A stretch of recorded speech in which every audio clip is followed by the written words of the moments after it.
तेरी जीत तेरी हार मेरी हार, सुन मेरे यार, जान पे भी खेलेंगे तेरे लिए। बिहार चुनाव नहीं है कोई लहर, मुद्दों से बच रहे हैं सभी दल।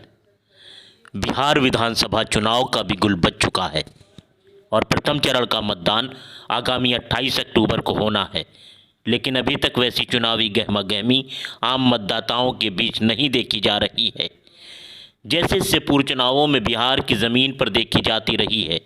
चुनाव में किसी दल की कोई लहर साफ तौर पर दिखाई नहीं दे रही है और अभी तक वो मुद्दे भी अपना मूर्त रूप नहीं ले सके हैं जिन पर कहा जाए कि बिहार विधानसभा का रन होना है। नीतीश कुमार के 15 साल के शासन के खिलाफ जो सत्ता विरोधी जज्बात होने चाहिए उस पर भी लोग बटे हुए हैं। लोग उनकी बुराई कर तो रहे हैं लेकिन साथ ही उनके गुणों को भी साथ में जोड़ रहे हैं और इस तरह स्पष्ट तौर पर वो उन्हें नकारते नहीं दिख रहे हैं। लेकिन एनडीए के भीतर जो चल रहा है उससे ज़रूर कुछ परेशानी है। वहीं आरजेडी की बात नीचे तक हो रही है, लेकिन ये बात भी सही है कि आरजेडी में उसके नेतृत्व का जातीय वोट बिहार में बहुसंख्यक वर्ग में सबसे अधिक है और यादव समाज दबंग प्रवृत्ति का है और मुखर है, जिसके चलते ज़मीन पर आरजेडी के बोल ज़्यादा सुनाई दे रहे हैं, जबकि अधिकांश अन्य वोटर चुप्पी साधे हुए हैं और सभी को सुन रहा है। अभी तक भारतीय जनता पार्टी ने अपना पासा नहीं फेंका है, जिसकी उम्मीद प्रधानमंत्री के बिहार आगमन के बाद लगाई जा रही थी। उसके बाद बिहार में गर्मी बढ़ने की उम्मीद थी। हालांकि बिहारी मजदूरों का पैदल पलायन, महंगाई, मंदी, बेरोजगारी, इन सब के बाद भी मोदी खुद एक ब्रांड के तौर पर अभी बरकरार हैं और कुछ लोग बातचीत में इस तरह की बात भी करते हुए मिल रहे हैं कि देश के लिए मोदी बेहतर है, लेकिन बिहार में बदलाव होना चाहिए। कुछ लोग राम मंदिर निर्माण को भी बड़ी उपलब्धि के तौर पर गिनाते हुए दिख रहे हैं। हालांकि ये लोग किसी दल के साथ नहीं हैं, लेकिन धार्मिक आधार पर ज़रूर भारतीय जनता पार्टी से भीतर भीतर संतुष्ट हैं। वैसे चुनाव के समय सीएए, एनआरसी का भूत फिर बाहर लाया गया है। भारतीय जनता पार्टी के राष्ट्रीय अध्यक्ष जेपी नड्डा ने कहा है कि जनवरी 2021 से पूरे देश में सीएए, एनआरसी लागू होगा। वहीं आंशिक तौर पर प्रधानमंत्री नरेंद्र मोदी की सुरक्षा को लेकर जिस तरह से चिंता जताई गई है, पाकिस्तान का चुनाव में प्रवेश दिख रहा है। राम मंदिर की धार तेज करने के लिए कुछ इलेक्ट्रॉनिक चैनल राम मंदिर को लेकर आईएसआईएस की धमकी की खबर के साथ सवाल कर रहे हैं कि अब तय हुआ कि आतंकवाद का मजहब होता है। इस तरह के सवालात खड़े कर जनता को मूल प्रश्नों से हटाकर धर्म की राजनीति का पुराना हथकंडा बीजेपी आजमा रही है। तेजस्वी भी केजरीवाल की तर्ज पर अपनी चुनावी सभा में चप्पल फेंकवाने का स्टंट आजमा लिए, लेकिन इस पर उतनी हाय तौबा नहीं मची। ये सब जनता बखूबी समझ रही है, क्योंकि मीडिया फुटेज पाने का सबसे आसान और सुगम तरीका बन गया है ये। उनके रैलियों में खूब भीड़ जुट रही है, उसमें कितनी हेलीकॉप्टर देखने आ रही है, कितनी तेजस्वी को सुनना पसंद कर रही है, इसका सही अंदाज़ा लगाना मुश्किल है। लेकिन भीड़ द्वारा हेलीकॉप्टर देखने की लालसा देख कर कहा जा सकता है, सब गोलमाल है भाई, सब गोलमाल। कांग्रेस अपनी धीमी चाल, टिकट बंटवारे में कार्यकर्ताओं की अनदेखी, खराब उम्मीदवारों के चयन के चलते पिछड़ती दिख रही है। यदि वो अकेले लड़ती और ज़मीन पर कार्य करने वाले लोगों को उम्मीदवार बनाती तो हालात बेहतर होते, लेकिन अभी तक वो आरजेडी के वेंटिलेटर पर है, इससे अधिक नहीं। वहीं चिराग पासवान का लगातार नीतीश पर हमला जहां महागठबंधन को ताकत दे रहा है, वहीं भारतीय जनता पार्टी के बड़े भाई वाले ख्वाब को और अधिक शक्ति प्रदान करता दिख रहा है। वैसे कांग्रेस की रैलियों में भी भीड़ कम नहीं है और कन्हैया कुमार को भी लोग खूब सुन रहे हैं ज़मीन पर, मगर इन सब के बावजूद भी मूल प्रश्न कहीं नहीं है। लोग बाग भी मूल प्रश्नों पर बात करते नहीं सुने जा रहे हैं।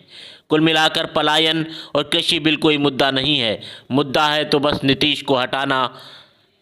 लोग सिर्फ बदलाव की बात कर रहे हैं, वहीं इस पूरी चुनावी चौसर में प्यादे अहम रोल निभा रहे हैं। एक तरफ पप्पू यादव की फील्डिंग है, एक तरफ ओवैसी खड़े हैं जो सीधे तौर पर महागठबंधन को नुकसान पहुंचा रहे हैं और अपना भी कोई फ़ायदा करते नहीं दिख रहे। लेकिन फिर भी ओवैसी का गठबंधन अधिक मजबूत है क्योंकि उनके साथ मायावती और उपेंद्र कुशवाहा खड़े हैं, जिससे उनके गठबंधन की तरफ कुछ ताकत दिख रही है, मगर वो विजयश्री प्राप्त कराने वाली नहीं है। वहीं पप्पू यादव ने अपने पैरों पर कुल्हाड़ी मारी है और कट्टरपंथी मुस्लिम संगठन पॉपुलर फ्रंट ऑफ इंडिया के राजनीतिक धड़े एसडीपीआई के साथ हाथ मिलाकर अपनी सभी संभावनाओं को मानो विराम दिया है।